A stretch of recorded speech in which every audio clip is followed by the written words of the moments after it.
You know the difference between white people and black people? White people vote out of fear of losing power. They vote out of fear of being at the bottom and the fear of retaliation from black people. Black people vote out of hope.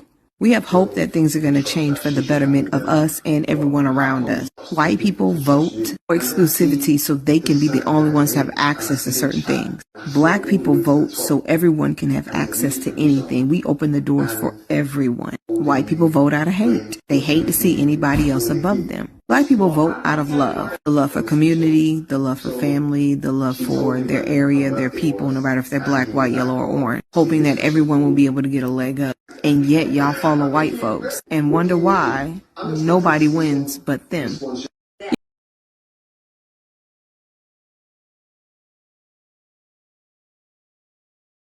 The October 7th attack on Israel, the horrific attack on Israel by Hamas.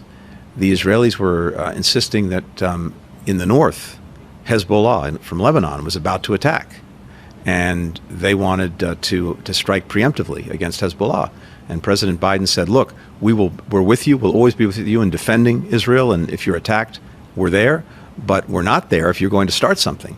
And we came within about 30 minutes of having a war in the north based on bad information that the Israelis had about an imminent attack from Hezbollah. We were able to avert that. But Biden was very insistent. We're not going to do something that you initiate, that you start. It's very different than defending Israel when it's been attacked.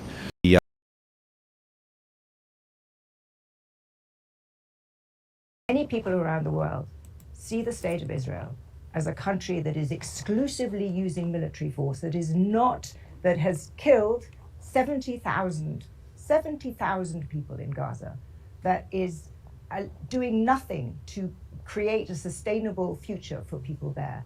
That is a country, you've been accused of being a war criminal. If you went to go to several countries in Europe, you're going to get arrested. This is not just mad campus radicalism. This is a feeling around the world. You said it yourself to us just now. In public opinion around the world, Israel is doing very poorly. And it's doing very poorly because people see a country that is behaving in a way that is not compatible with being a liberal democracy.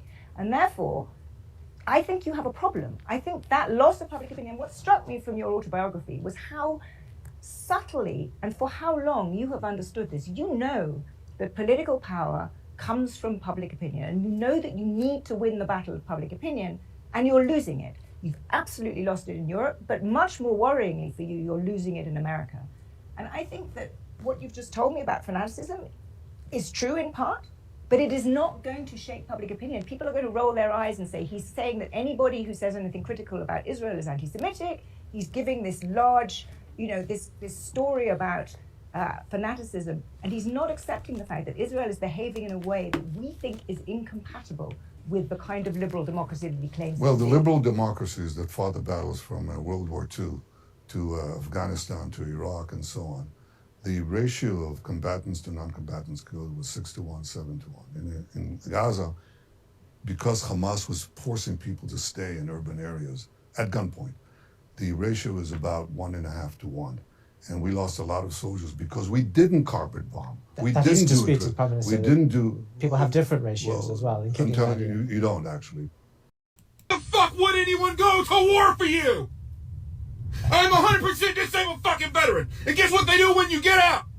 First they break you down and they brainwash you. And then they tell you, hey, you're a soldier now. You're an airman now. You're a Marine now. You're a sailor now. Stand with pride in your uniform. They cost like $800 that you have to pay out of your own paycheck. They don't just give it to you. You gotta pay for it. And then after they brainwash you, they throw you the fuck in the trash. Nobody wants to go to war for you. You don't take care of the American people. You don't take care of the service members. And by God, you goddammit, don't fucking take care of the veterans. You go fight Iran. You go form an army and fight Iran. You go to Israel and fight Hamas. We are American people. It's not our problem. And you're not going to convince us otherwise. We're done. Israel has been convincing us that their issues and their enemies in the Middle East are ours since the 80s. And all it's done is cost us trillions of dollars and tens of thousands, if not hundreds of thousands, of American lives. We are done. The deception is over. The game is over. And you're not going to insult us because we're done playing. You're not going to insult us because we're done with Israel's wars and done with you controlling the right-wing geopolitical discourse. We're done. It's just too much shit, but I'm going to say this shit. If you voted for that man, get your ass on the front line. All these MAGA white women, if you voted for that man, put your children in front. We don't need a fucking draft. Y'all need to get y'all asses up and go ahead and sign up to fight. And I think this needs to be a law. If you voted for the man that won the election, if he goes to war, your ass should be the first ones up there saying and swearing in. Y'all said he was going to be a no-war president. Bullshit. And don't try to switch sides now. And to that white woman that's sitting here crying, talking about leftists are giving her a hard time when she finally left the MAGA cult, bitch. And I do mean bitch. You voted for that man 3 times and he was a racist. He was a sexist. He was a 40-something time felon before he got in office. Get no fucking sympathy. I don't give a fuck if you do cross the fuck over. We gonna haze the fuck out of you. Don't give us your white woman tears, these long ass fucking letters from other white women that are realizing they fucked up when they voted. You voted for your whiteness. You voted because you were white. You voted for that man because he was white. You voted for that man because how dare a black woman be a president before a white woman be a president? So I don't give a fuck if you sit up here and cry. Take your ass to the front line. You want us to accept you? Take your sons and your daughters to the front line. Because right now, Iran is not playing. They hitting every fucking thing. And it's your president's fault. Because, bitch, she's not mine. Americans are waking up. I'm a fucking United States Army combat veteran. I did not spend time away from my fucking family for the bullshit that's going on in this fucking country. I took an oath to defend the fucking Constitution against enemies foreign and fucking domestic. And right now, the enemy is fucking domestic, sitting at the fucking White House. We stand with the immigrants. This is what we need, fucking Brother country. Ice, so that you... We stand to say fuck ICE and fuck Donald Trump. I just left a classified briefing on Iran, and it only confirmed what we already knew. Donald Trump is waging an illegal war, and he has no plan to end it.